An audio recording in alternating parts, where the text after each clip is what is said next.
Dhaka Capitals এবং রংপুর রাইডার্সের মধ্যে অনুষ্ঠিত বিপিএল ২০২৫-এর সিলেট পর্বে রংপুরের জয়রথ যেন থামছেই না।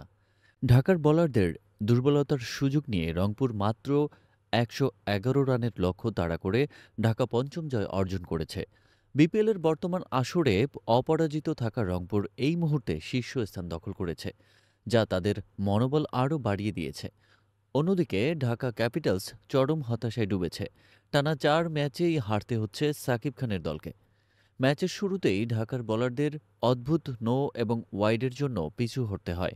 প্রথম ইনিংসে ১১১ রানে অল আউট হওয়ার পর রংপুরের সামনে জয়ের জন্য খুব সহজ লক্ষ্য ছিল। ঢাকার ব্যাটিংয়ে ছিল এক ধরনের অগোছালো পরিণতি।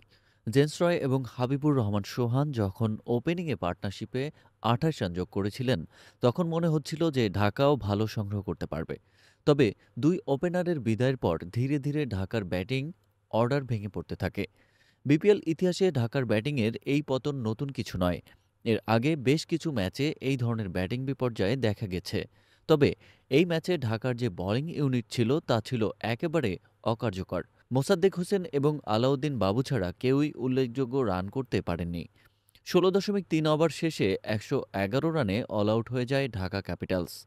রংপুরের বোলাররা শুরুর সময় থেকে ঢাকার ব্যাটসম্যানদের চাপে রাখে। বিশেষত রংপুরের পেসারদের অদ্ভুত বোলিং এবং কনসিস্টেন্ট ইয়র্কারদের কারণে ঢাকা কখনোই জয়ের জন্য পরিস্থিতি তৈরি করতে পারেনি। রংপুরের বোলিং তোপের সামনে ঢাকার ব্যাটসম্যানরা একের পর এক উইকেট হারায়। রংপুরের ওপেনার আজিজুল হাকিম তামিমের ০ রান বাদে বাকিরা ভালোভাবে লক্ষ্য তাড়া করে। অ্যালেক্স হেলস আবারও তার ব্যাটিং দক্ষতার প্রমাণ দেন। ৪৪ রান করে ফিরে যান।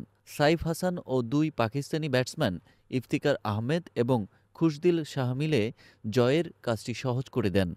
এখন পর্যন্ত রংপুর রাইডার্স বিপিএল ২০২৫-এর অন্যতম ফেভারিট দল হিসেবে নিজেদের প্রমাণ করেছে। তাদের টানা ৫টি জয়ের ফলে তারা পয়েন্ট টেবিলের শীর্ষে রয়েছে। তবে ঢাকার হাল দেখে মনে হচ্ছে তারা শীঘ্রই কিছু গুরুত্বপূর্ণ পরিবর্তন আনবে। না হলে সাফল্যের পথ আরও কঠিন হয়ে যাবে। আজকের ম্যাচটি আবারও দেখিয়েছে যে ক্রিকেটে নিয়মিত উত্থান-পতন থাকেই। টুর্নামেন্টে অংশগ্রহণকারী দলগুলো জেনে যাবে যে শুধু নামেই বড় হওয়া যায় না, পারফরম্যান্সই আসল।